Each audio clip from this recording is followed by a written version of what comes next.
Hello, Marvel fans! Did you know Wolverine's height in the comics differs from the one in the movies? But before we continue, please subscribe to this channel and thank you if you already subscribed. Now let's move on to this video.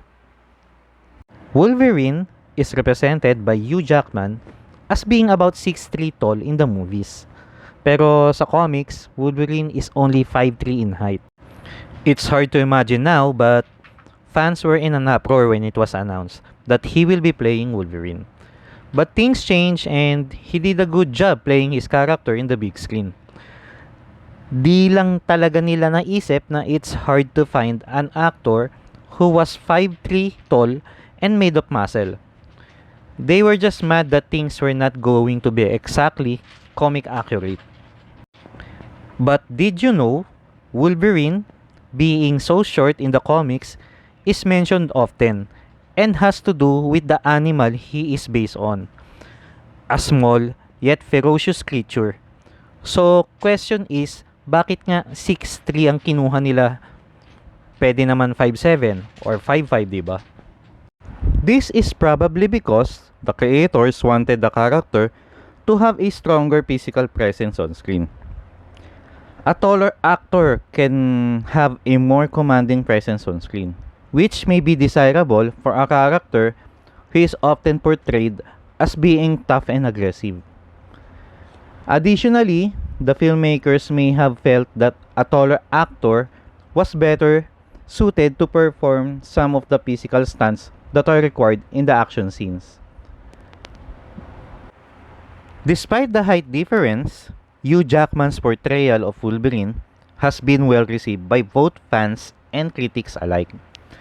His performance in the X-Men films helped to establish the character as one of the most popular and iconic superheroes of all time.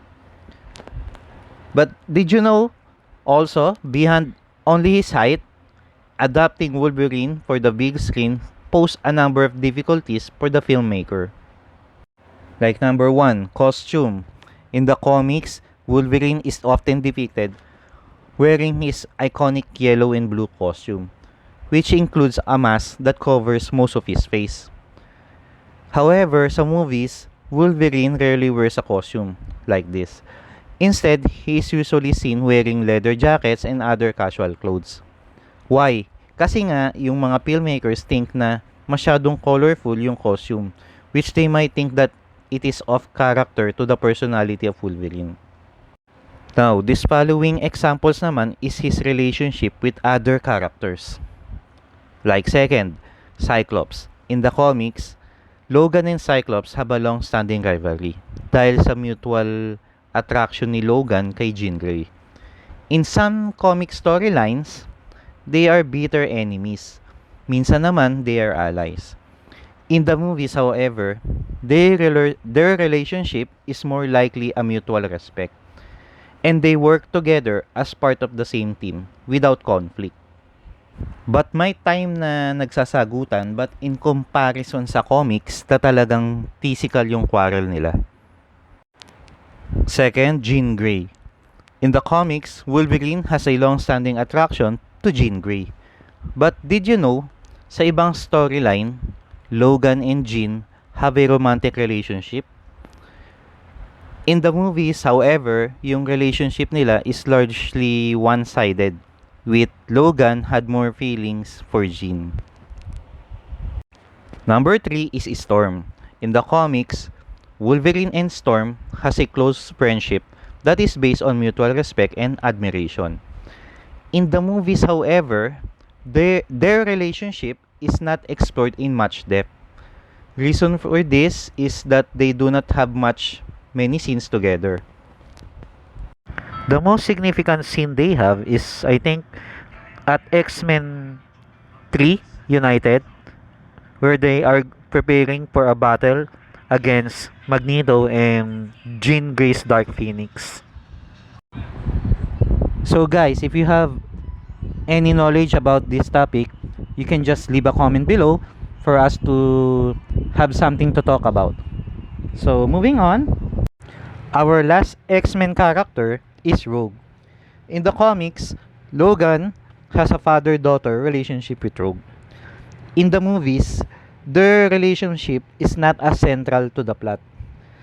One of the reason is hindi nila masyadong binigyan ng focus yung character ni Rogue. In effect, the two characters may not have given the chance to explore their closeness. So, overall, the movies tend to simplify relationships between characters, which is normal for a film. Wolverine's character was difficult to convey to the big screen for a variety of reasons. And it is safe to assume the filmmakers were successful and fans love it. As a result, it was confirmed that Wolverine will be featured in the upcoming Deadpool movie. And fans can't wait to see the return of one of the most popular Marvel characters in the big screen once again. You have now reached the conclusion of this video. Well, if you enjoyed it, please hit the subscribe button. It would really mean a great deal to me. And to my subscriber, thank you, and I'll see you again on my next video. Thanks! Goodbye!